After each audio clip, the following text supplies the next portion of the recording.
आवाज की दुनिया के दोस्तों, नमस्कार। मैं हूं किशोर, आपका अपना दोस्त। आज मैं प्रस्तुत कर रहा हूं मेरी लिखी हुई एक हिंदी कथा। www.monomousme.com ये ऑर्गेनाइजेशन में एक इंटरनेशनल क्रिएटिव राइटिंग कॉन्टेस्ट जुलाई 2022 में ऑर्गेनाइज की थी, जिसमें मुझे हिंदी भाषा की कथाओं में पहला प्राइज मिला है। तो चलिए सुनते हैं मेरी एक कथा। कथा का शीर्षक है मिलन। आज सुबह से बारिश शुरू हो गई। हमेशा की तरह मैं बस स्टॉप की तरफ भागा। भारी बारिश के साथ छाता से वर्षा की धाराएं व्यवस्थित रूप से गिर रही थी।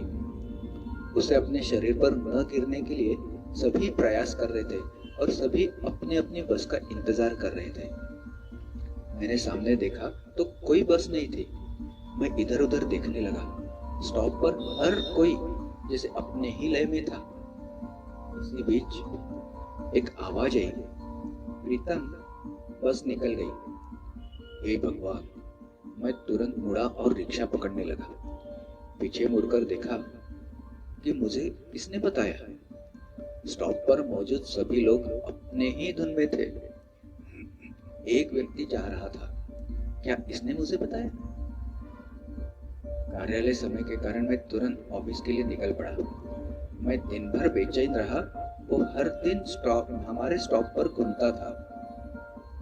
कभी कभी मैंने उसे चाय की टपरी पर अखबार पढ़ते हुए भी देखा है। ढीले कपड़े, लंबे बाल। कभी कभी ऐसा लगता था कि वह मुझे ही देख रहा है। लेकिन ये है कौन? मेरा नाम कैसे जान लिया इसने? अगर वो मेरा नाम जानता है तो जरूर नागपुर का होगा। लेकिन यहाँ नासिक में? ओह, सिर घूमने लगा।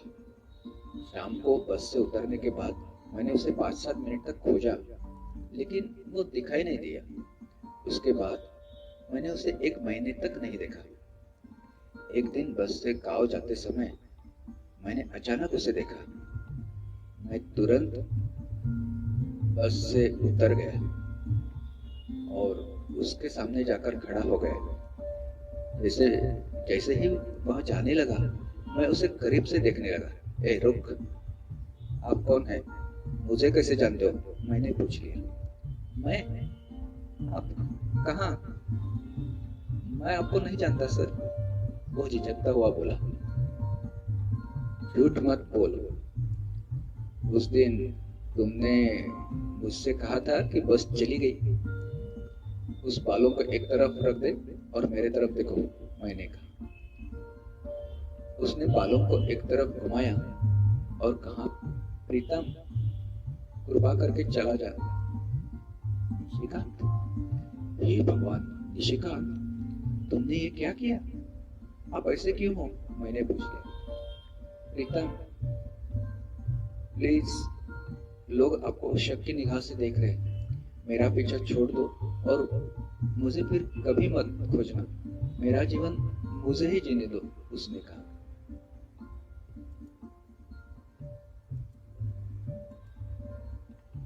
मैं कुछ भी सुनने के मूड में नहीं था। मैं उसका हाथ पकड़कर बगल के कटिंग सैलून ले गया। आसपास के लोग देख रहे थे। फिर ऑटो से उसे घर ले आया। मैंने उसे कपड़े दिए। तैयार होके वो आया और मैं देखते ही रह गया। निशिकांत आज भी उतना ही स्मार्ट दिख रहा था, लेकिन वो बहुत कमजोर हुआ था।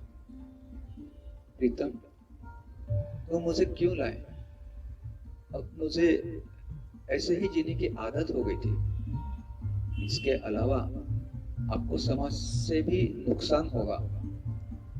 आपके क्षेत्र में हर कोई मुझे भिखारी के रूप में जानता है, निशिकांत ने कहा। निशिकांत, क्या तुम कुछ देर चुप रहोगे? देखो, यह समझने के बाद कि ये भिखारी मेरा कॉलेज का दोस्त है, क्या मैं बिना कुछ किए रह सकता हूँ? मुझे सब कुछ शांति से बताओ। आपको जीवन की मुख्य धारा में लाके ही रहूंगा। मैंने कहा, प्रीतम, तुम पछताओगे, ये जोखिम ना ले। अगर मेरा मन करे तो मैं दूसरे शहर जाऊंगा, आपसे फिर कभी नहीं मिलूंगा। लेकिन लेकिन अब फिर से मुझे नहीं लगता कि मैं अच्छी तरह से जी सकूंगा। मैंने कहा, निशिकांत, मैं तुम्हें नहीं छोड़ूंगा। तो यह विचार छोड़ दो और बताओ क्या हुआ। वह कहने लगा, प्रीतम, मेरे कमरे के पास रहने वाली निशा के साथ मेरी पहचान हुई थी। हमारी पहली भेंट की ये बारिश गवाह है। अनाथालय में मेरे साथ अच्छा व्यवहार किया गया। हालांकि बाहरी दुनिया में स्वतंत्र रूप से रहना बहुत अकेलापन महसूस करता था। मुझे पुणे में नौकरी का कॉल आया। मैं पुणे चला गया। वो मेरी आने तक राह देखने वाली थी। एक एक दिन मुझे युग जैसा लग रहा था, लेकिन फोन की सुविधा नहीं थी। मानो धीरे धीरे एहसास हो रहा था कि गरीबी इंसान को कितना सताती है। 8 महीने बाद मुझे छुट्टी मिली। मेरे पास इस दुनिया में उसके अलावा कोई नहीं था। मैं जल्दी नागपुर आ गया। मैं बैग होटल में छोड़कर निशा के घर आया। देखा तो घर में ताला लगा है। आजू बाजू के लोगों से पूछताछ की, किंतु 4 महीने पहले वह और उसकी माँ कहाँ गई ये कोई नहीं बता सका। अचानक हाथ पैर कांपने लगे। इतनी बड़ी दुनिया में कहाँ मिलेगी? फिर से पुणे जाऊं और काम करूं? अब किसके लिए जीऊं? रात में सेवाग्राम एक्सप्रेस में बैठा।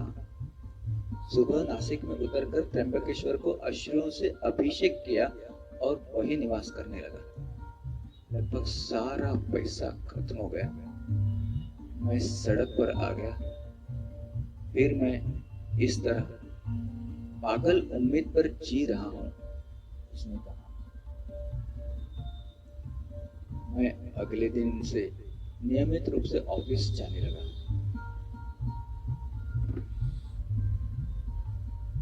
शाम को हम लोग घूमने निकलते थे। निशिकांत सिर्फ एक बार कॉलेज में बहुत प्यार करते हैं तुमको सनम ये गाना गाया था। एक दिन गांव में घूमते हुए वही धुन ऑर्केस्ट्रा के कार्यालय से सुनने आई। मैं निशिकांत को सीधे ऑफिस ले आया। प्रीतम, तुम यहाँ क्यों आए? निशिकांत ने कहा। एक निशिकांत, आप कला के प्रतिभाशाली धनी हो। स्थिर होने के लिए आपको कुछ ना कुछ करना होगा, मैंने कहा। मैनेजर से बात करने के बाद निशिकांत को ऑडिशन के लिए वहां कंफर्म कर दिया गया और मैनेजर को भी उसके जीवन के बारे में कुछ अवगत कराया। 7-8 महीने के बाद निशिकांत को एक सार्वजनिक कार्यक्रम में गाने का मौका मिला। कार्यक्रम एक प्रसिद्ध थिएटर में निर्धारित किया गया था। मैं निशिकांत को अपने पैरों पर खड़ा देखना चाहता था। हॉल खचाखच भरा था। कार्यक्रम शुरू हुआ, लेकिन मैं निशिकांत के मंच पर आने का इंतजार कर रहा था। इंटरवल के बाद कार्यक्रम दोबारा शुरू हुआ। निर्देशक ने घोषणा की कि आवाज की दुनिया के दोस्तों, आज हम ला रहे एक उभरते कलाकार को, मिस्टर निशिकांत। हाँ, निशिकांत। उन्होंने अपना पसंदीदा गाना शुरू किया।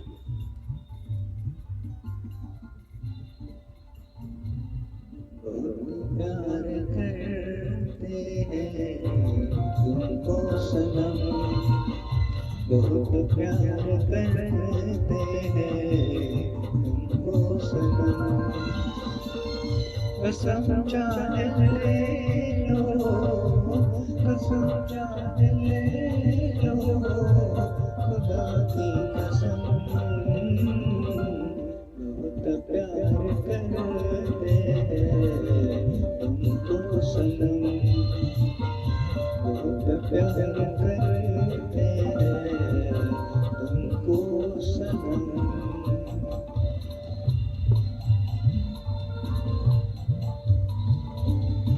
कितना सुंदर गीत गा रहा था। गीत समाप्त हुआ और तालियों की गड़गड़ाहट हुई। मैं बहुत खुश हुआ। उसने एक और गाना शुरू किया। मैं भी चकरा गई कि अब ये कौन सा गाना गाएगा। ओह, ये गाना। अकेले चले आओ जहाँ हो, अकेले चले आओ जहाँ हो, कहाँ आवाज़ दे तुमको, कहाँ हो, अकेले चले आओ जहाँ हो।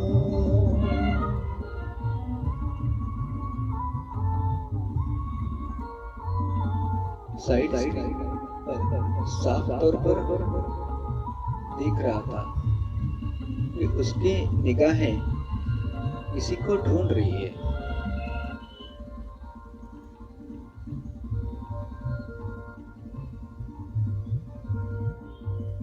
गाना आधा हो गया।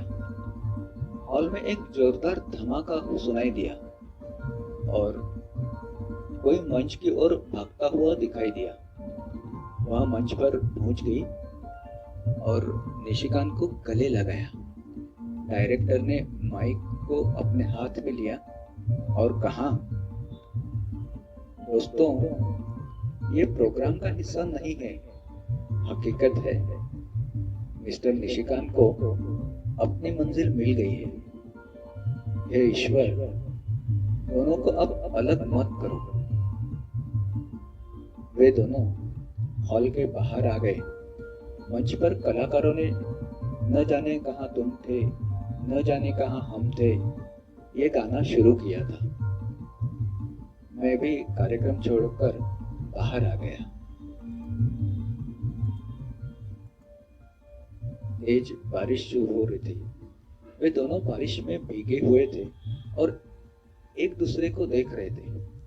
मुझे देखते ही निशिकांत ने कहा, प्रीतम, इतने एहसान है, आज मैंने उसे बिल्कुल नहीं टोका, आंसुओं को बहने दिया।